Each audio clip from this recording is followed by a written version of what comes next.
Hello my dear friends, hi, मैं सैयद साद आप सबको वेलकम करता हूं on my YouTube channel Rosh study. तो इस लेक्चर में हम स्टार्ट करने जा रहे हैं नाजी वर्ल्ड व्यू। ये आपके एएमयू और जामिया मिलिया के कॉम्पिटिटिव एग्जाम्स के लिए एक इम्पोर्टेंट टॉपिक है। तो अगर ये वीडियो आपको अच्छा लगे तो इस वीडियो को लाइक करें, शेयर करें, कमेंट करें और इसी तरह के इंफॉर्मेटिव कंटेंट के लिए सब्सक्राइब करें टू अवर यूट्यूब चैनल।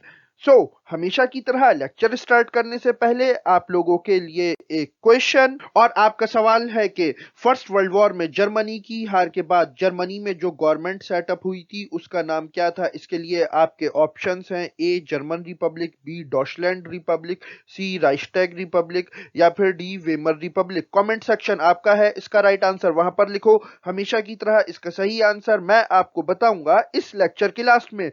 तो चलिए हम स्टार्ट करते हैं आज का अपना topic. So stay with us because there is a lot to know, a lot to discuss. Now my friends, let's start. तो प्रीवियस लेक्चर में हमने डिस्कस किया था about the policies of Hitler और foreign policy of Adolf Hitler.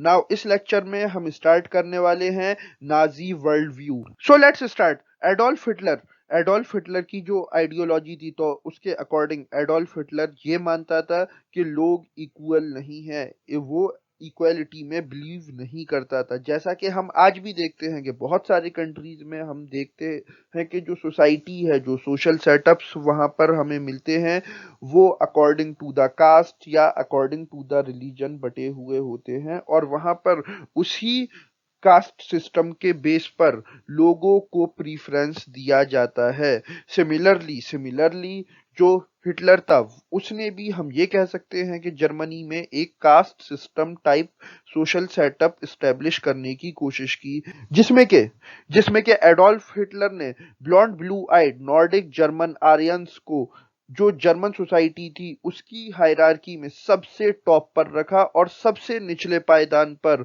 उसने रखा Jews को, और जो बाकी लोग थे वो इन दोनों पायदान के बीच में प्लेस कर दिए गए। अच्छा, जर्मनी की सोसाइटी को डिवाइड करने के लिए इनटू द वेरियस लेवल्स जो बेस बनाया गया survival of the fittest theory. ये काफी फेमस थ्योरी, शायद आपने सुन भी रखा हो इसका नाम, जो कि दी थी साइंटिस्ट हर्बर्ट स्पेंसर ने। और हर्बर्ट स्पेंसर ने कहा था कि जो सबसे ज्यादा फिट है वही सरवाइव करता है। तो ये जो रेशियल थिंकर्स थे और पॉलिटिशियंस थे, इन्होंने अपने इस एक्ट को जस्टिफाई करने के लिए, अपने इंपीरियल रूल को जस्टिफाई करने के लिए हर्बर्ट स्पेंसर की survival of the fittest theory का सहारा लिया। और इसी की बेस पर नाजीज ने ये आर्ग्यूमेंट दिया कि स्ट्रॉन्गेस्ट रेस को ही सरवाइव करना चाहिए, और जो कमजोर नस्लें हैं, जो कमजोर रेसेस हैं, उनको खत्म हो जाना चाहिए। और आर्यंस को चाहिए कि वो अपनी प्योरिटी को रिटेन करें, उसको मेंटेन करें, ताकि वो दुनिया पर हुकूमत कर सकें। अच्छा, जो नाजी था ये क्या चाहते थे, ये एक रेशियल सोसाइटी स्टैब्लिश करना चाहते थे जिसमें के सिर्फ प्योर जर्मन्स ही हों और बाकी सबको एलिमिनेट कर दिया जाए। और जो बाकी के रेसेस थे उनको इन्होंने क्या नाम दिया, तो उनको इन्होंने नाम दिया अनडिजायरेबल्स का। अच्छा, नाजीज ये मानते थे कि प्योर और हेल्दी आर्यंस को ही डिजायरेबल माना जाएगा, और जो नया जर्मन एम्पायर वो बना रहे हैं दूसरे कंट्रीज को ऑक्युपाई करके, उस एम्पायर में सिर्फ प्योर एंड हेल्दी आर्यंस को ही रहने के लिए कंसीडर किया जाएगा और उनको ही डिजायरेबल कंसीडर किया जाएगा। अच्छा, जर्मनी में आर्यंस के अलावा और बाकी जो कम्युनिटीज थी और बाकी जो रेसेस थी, उनके लोगों को काफी ज्यादा परेशान और परसिक्यूट किया जाता था, जिसमें कि जैसे कि जिप्सीज, ब्लैक रशियंस या फिर यहूदी, जिसमें कि यहूदी ये सबसे ज्यादा वर्स्ट सफरर्स साबित हुए हिटलर की नफरत के।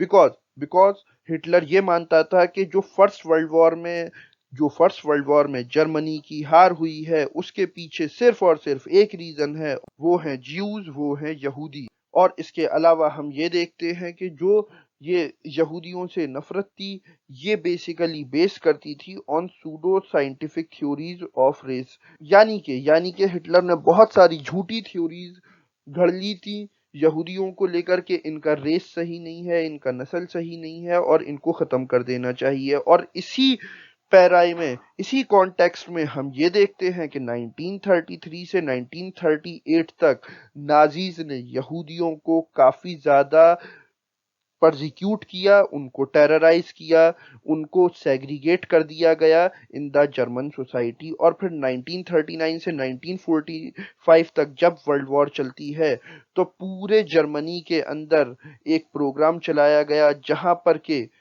पर के यहूदियों को, ज्यूस को गैस चैम्बर्स में बंद करके मार दिया गया। और इस एक्सपेरिमेंटेशन के लिए जो सबसे बड़ी लेबोरेटरी बनी वो बनी पोलैंड। देन नाजीज का रेशल यूटोपिया क्या था? वैसे मैं आपको वर्ड यूटोपिया का मीनिंग बता दूं। यूटोपिया हम बेसिकली ऐसी सिचुएशन को कहते हैं जहां पर सब कुछ आइडियल हो, सब कुछ परफेक्ट हो। ये जो नाजीज का रेशल यूटोपिया था, ये यहाँ पर नाजीज ने वॉर के अंदर ये रियलाइज किया कि जेनोसाइड और वॉर ये एक बहुत बड़े रेशल आइडियल हैं किसी भी कम्युनिटी को, किसी भी रेस को खत्म करने के लिए। जेनोसाइड बेसिकली हम कहते हैं कि लोगों को जब मास लेवल पर मारा जाता है, उनको खत्म किया जाता है, तो इस प्रोसेस को हम जेनोसाइड बोलते हैं। और वॉर यानी कि जंग। तो यहाँ पर हम इसी कॉन्टेक्स्ट में ये देखते हैं कि जो जर्मनी था उसने पोलैंड को ऑक्युपाई करके और डिवाइड कर दिया, और यहाँ पर जो पॉलिश पीपल थे यानी कि जो पोलैंड के रहने वाले लोग थे, उनको फोर्स किया कि वो अपने घर और प्रॉपर्टीज छोड़कर यहाँ से चले जाएं। और एक बहुत बड़े नंबर में, लार्ज नंबर में जो पोलैंड का इंटेलिजेंशिया था उसको कत्ल कर दिया गया, उसको एलिमिनेट कर दिया गया। इंटेलिजेंशिया बेसिकली हम किसी भी समाज के उन लोगों को बोलते हैं जो कि काफी ज्यादा पढ़े लिखे होते हैं, जिसकी के एग्जाम्पल्स जैसे कि कार्ल मार्क्स। देन नाजीज के इसी रेशल यूटोपिया के चलते हम ये देखते हैं कि बच्चों को रेशल टेस्ट पास करने के लिए उनकी माओ की गोद से छीन लिया गया। तो एक परफेक्ट रेस, एक परफेक्ट नस्ल बनाने के चक्कर में हम यहाँ पर ये देखते हैं कि नाजीज ने रेस टेस्ट यहाँ पर करने शुरू कर दिए। और जो बच्चा भी ये रेस टेस्ट पास कर लिया करता था उसको जर्मन फैमिली के हवाले कर दिया जाता था, जहां पर के उसकी परवरिश की जाती थी। बट जो बच्चे ये रेस टेस्ट पास नहीं कर पाते थे उनको ऑर्फेनेजेस में यानी कि यतीम खानों में डाल दिया जाता था, जहां पर कि ज्यादातर बच्चे बहुत खराब कंडीशंस होने की वजह से वहां पर मर जाते हैं। और ये जो यतीम खाने थे, ऑर्फेनेजेस थे, इनको बेसिकली बोला गया जनरल गवर्नमेंट। तो ये था नाजीज का रेशल यूटोपिया, और इसी के साथ ये लेक्चर मैं यहीं पर एंड करता हूं।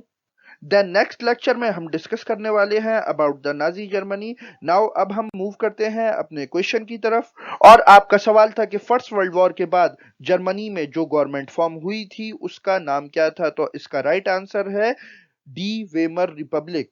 So this is the end of the video. अगर ये लेक्चर आपको अच्छा लगा हो तो इस वीडियो को लाइक करें, शेयर करें, कमेंट करें, और इसी तरह के इंफॉर्मेटिव कंटेंट के लिए सब्सक्राइब करें to our YouTube channel. Now I am Syed Saad signing off. Okay, bye.